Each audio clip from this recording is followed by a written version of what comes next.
ফিরে এলাম বিরতির পর। শুভেন্দু অধিকারী রক্ষা কবচের মেয়াদ বৃদ্ধি আগামী 28শে ফেব্রুয়ারি পর্যন্ত মেয়াদ বৃদ্ধি। 2024 সালে নির্বাচনের সময় পার্টি অফিস ভাঙাকে কেন্দ্র করে এই অভিযোগ দায়ের হয়। মেয়াদ বৃদ্ধি করলেন কলকাতা হাইকোর্টের বিচারপতি শুভ্রা ঘোষ। আগামী 28শে ফেব্রুয়ারি পর্যন্ত মেয়াদ বৃদ্ধি করা হলো। শুভেন্দু অধিকারীর রক্ষা কবচের মেয়াদ বৃদ্ধি হলো এবার। মেয়াদ বৃদ্ধি আগামী 28শে ফেব্রুয়ারি পর্যন্ত। 2024 সালে নির্বাচনের সময় পার্টি অফিস ভাঙাকে কেন্দ্র করে অভিযোগ দায়ের হয়। শুভেন্দু অধিকারীর রক্ষা কবচের মেয়াদ বৃদ্ধি করলেন কলকাতা হাইকোর্টের বিচারপতি শুভ্রা ঘোষ। রাজ্যের বিরোধী দলনেতার রক্ষা কবচের মেয়াদ বৃদ্ধি হয়েছে। 28শে ফেব্রুয়ারি পর্যন্ত তার এই রক্ষা কবচের মেয়াদ বৃদ্ধি করা হলো বলেই জানানো হয়েছে। রক্ষা কবচের মেয়াদ বৃদ্ধি করলেন কলকাতা হাইকোর্টের বিচারপতি শুভ্রা ঘোষ।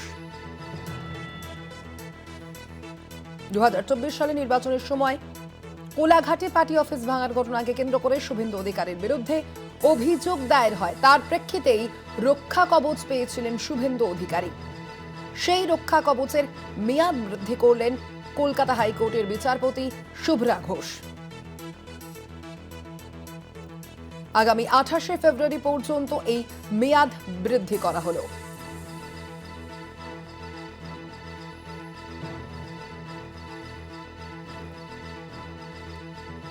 এ বিষয়ে বিস্তারিত জানবো। ফোন লাইনে রয়েছেন প্রতিনিধি পীযূষ কান্তি নাথ। পীযূষ দা, কি কারণে আবার এই মেয়াদ বৃদ্ধি করা হলো? দেখো, শুভেন্দু অধিকারী সুরক্ষা কবচের মেয়াদ বৃদ্ধি করা হলো আগামী 28শে ফেব্রুয়ারি পর্যন্ত। 20শে ফেব্রুয়ারি এই মামলার পরবর্তী শুনানি। 2024 সালে নির্বাচনের সময় কোলাঘাটে পার্টি অফিস ভাঙার ঘটনাকে কেন্দ্র করে শুভেন্দু অধিকারীর বিরুদ্ধে যে অভিযোগ দায়ের হয় তার প্রেক্ষিতে তিনি কলকাতা হাইকোর্টের দ্বারস্থ হয়েছিলেন।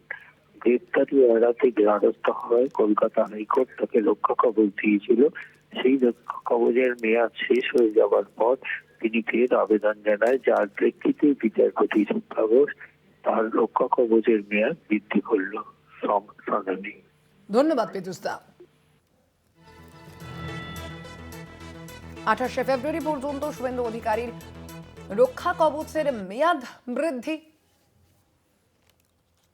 তার রক্ষা কবচের মেয়াদ বৃদ্ধির নির্দেশ কলকাতা হাইকোর্টের বিচারপতি শুভ্রা ঘোষের।